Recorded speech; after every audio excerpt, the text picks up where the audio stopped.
Welcome to the Geriatric Dietitian, your go-to resource for nutrition that supports health, independence, and confidence in aging.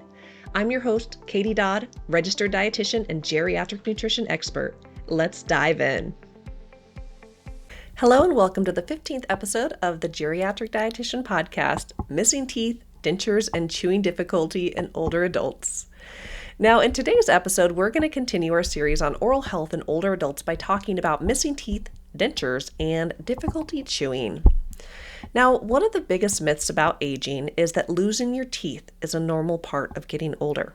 It is not. We discussed this in episode 13, that losing your teeth is not a normal part of healthy aging. And with good oral health and regular dental care, many older adults can keep most, if not all, of their natural teeth. But we also know that many older adults have lost teeth. According to the CDC, the Center for Disease Control and Prevention, data, about 14% of older adults in the United States have lost all of their natural teeth because of tooth decay and gum disease, and/or. Even more striking, about 36% have lost 6 or more teeth. When you add it all up, roughly half of older adults are missing at least some of their natural teeth. And as a dietitian, this is important because teeth matter. We keep talking in the podcast about how the mouth is the first route of nutrition. If chewing becomes difficult, if chewing becomes painful, then nutrition suffers. It's too hard to eat the good nutritious foods your body needs. Many people think that dentures solve the problem completely. While dentures are wonderful and have helped millions of people, I do have to emphasize that they are not the same as having natural teeth. In fact, dentures are generally a last resort when other treatments aren't possible. Now, they are an excellent option for when needed, but they aren't an exact replacement for natural teeth. And I think anyone who does have dentures can attest to this. They are amazing, they're a blessing, but it's definitely not the same. However, if you've been living with very poor oral health for a long time, struggling with pain, dentures can be like a breath of fresh air versus what some people might be dealing with.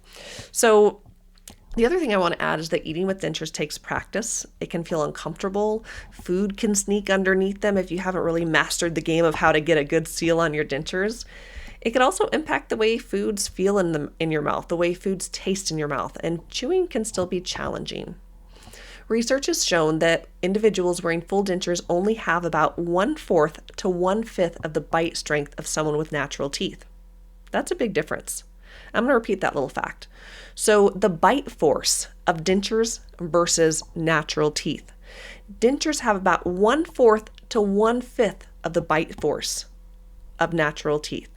So this really is a big shift where maybe you've gone your whole life with teeth and then you have to get them pulled.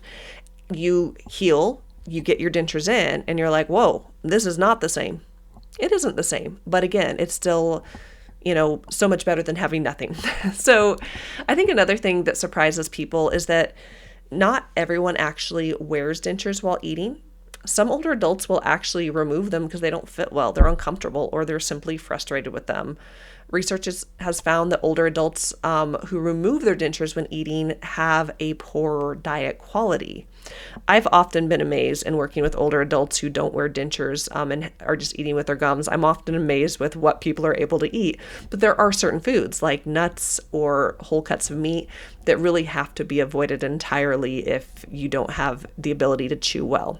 So, as dietitians, as healthcare professionals, as caregivers, as anyone who might be listening, whether it's for someone you love or for yourself, we don't just want to assume because someone has dentures that they no longer have difficulty chewing. Instead, we need to make sure that we are asking good questions.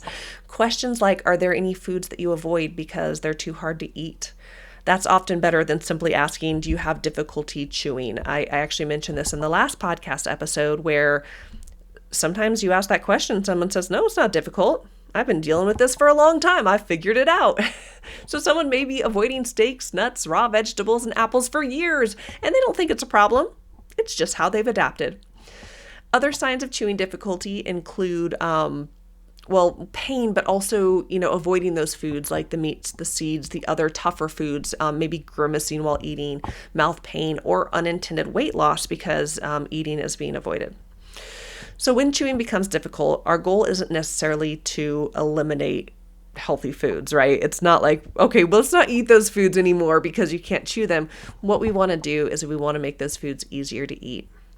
Soft foods can help older adults continue to eat a variety of nutritious foods. My blog, The Geriatric Dietitian, I have a lot of content about soft foods, lots of different lists of different soft foods that are nutritious that people who have difficulty chewing can eat.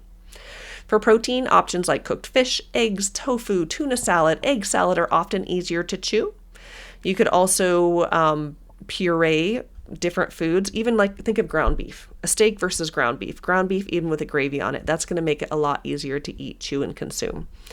Now, I do want to emphasize when it comes to chewing and swallowing, always work with your doctor because everyone is so individual in what you can tolerate. And in some cases, if you're having significant dysphagia, meaning difficulty swallowing, you do need assessment and further interventions. But just kind of high-level general information for everyone.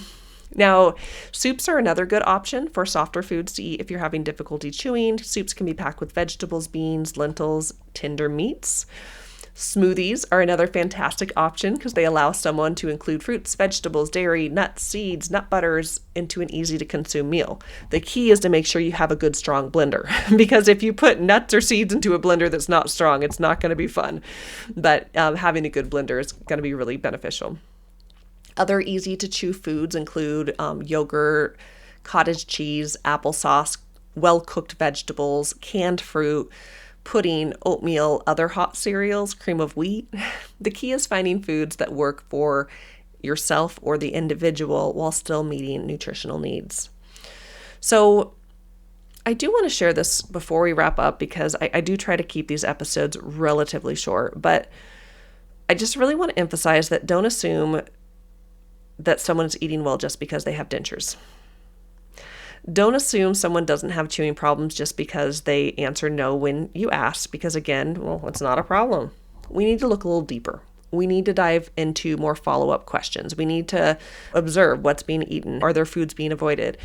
Because identifying chewing problems early can make a tremendous difference in the nutritional status and quality of life.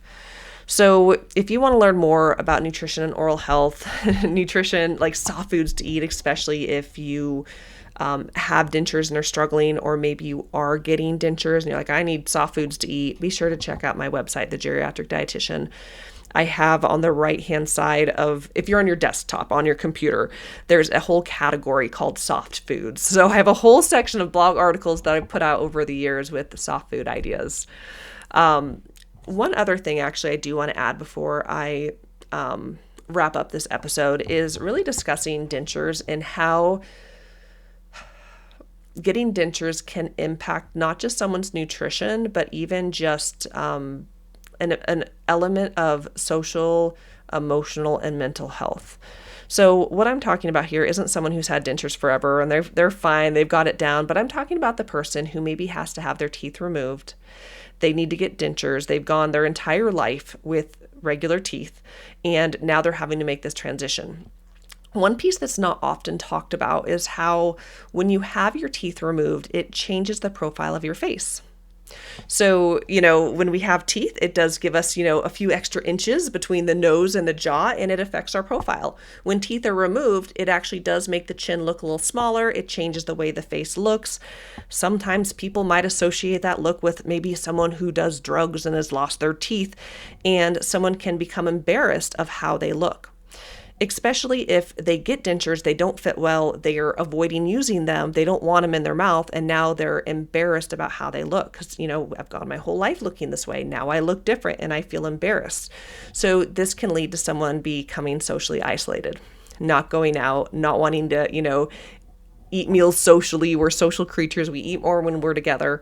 So that's just something I want to throw in there just on the end of just that awareness of when someone goes through the process of getting dentures, there's a lot of pain associated with it, a lot of adjustment, a lot of change, but also the change in how we look, the change in how we feel, and how that can contribute to social isolation, which can also lead to reduced intake, which can impact nutrition as well. And of course, quality of life. So just little things to be aware of and helping to support someone who is making that transition to having dentures, making sure the fit is good, following up with a denturist and dental health care team, making sure that soft foods are provided, good adjustment period, tools to clean the dentures and make sure that there's like nothing underneath them, and just also supporting through that process, because it can be a lot beyond just physical pain, right? So anyways, that's what I had for you today.